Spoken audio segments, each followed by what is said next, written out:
Good evening বন্ধুরা, Rumpa's healthy food চ্যানেলে সবাইকে স্বাগত। আজ আমি বানিয়েছি সুগার ফ্রি মাশরুম। যাদের সুগার আছে তাদের জন্য আজ রেসিপিটি। আর তার জন্য আমি মাশরুম ধুয়ে নিয়েছি, আর এটা ভালো করে আমি কেটে নিয়েছি। আর নিয়েছি তার সাথে একটি লাউ, ও ছোট্ট লাউ, ওটা কেটে নিয়েছি। আর নিয়েছি সর্ষের তেল, ফোড়নে নিয়েছি কালো জিরা লঙ্কা, আর নিয়েছি ধনে জিরে পাউডার, গরম মশলা পাউডার, হলুদ, আর টক দই আর লবণ নিয়েছি। আর এখন কড়াই বসিয়ে দিলাম, আর এর মধ্যে দিয়ে দিলাম সর্ষের তেল।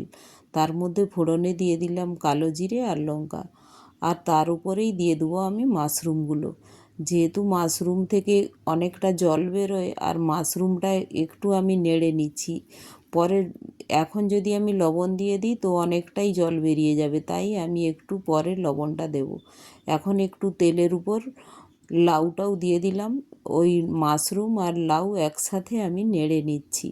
এটা নাড়াচাড়া করে তারপর এর মধ্যে এখন দিয়ে দেব পরিমাণ মতো লবণ আর হলুদ দিয়ে এবার এটা নেড়ে নেব। এবার এই নাড়ার ফলে দেখুন এখন অনেকটা জল বেরিয়ে যাবে। তো লবণ দেওয়ার সাথে সাথেই দেখছেন অনেকটা জল বেরিয়ে গিয়েছে।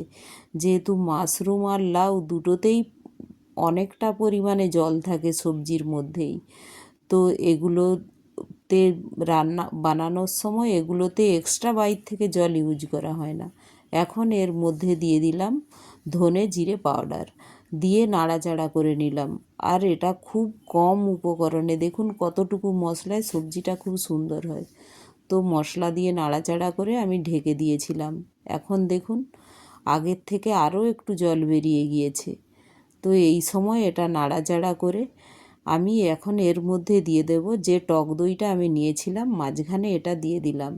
এই টক দইয়ের উপরেই আমি আবার টক দইটা দিয়ে আমি সবজিটা নাড়াচাড়া করে এর মধ্যেই আমি দিয়ে দেব গরম মশলা পাউডারটা। দেখুন এই সময় লাস্টের দিকে দিচ্ছি কারণ এগুলো ভালোভাবে কুক হয়ে গিয়েছে। তো এই সময় টক দই আর গরম মশলা পাউডার দিয়ে সবজিটা আমি নেড়ে আরও 3-4 মিনিট আমি কুক হতে দেব। দেখুন ভালো করে নেড়ে নিয়েছি। তো এখন আমি এটা ঢেকে দেব। ঢেকে 3 মিনিটের মতো আমি কুক হতে দিচ্ছি। আর একটু জলটাও ওটা কমে কমে আসবে, ওই সবজির জলেই এটা দেখুন কতটা সুন্দর কুক হয়ে যাচ্ছে। তো বাইর থেকে আমি একটুও জল ইউজ করি না। তো আপনারাও বানাবার সময় এটা একটুও জল দেবেন না।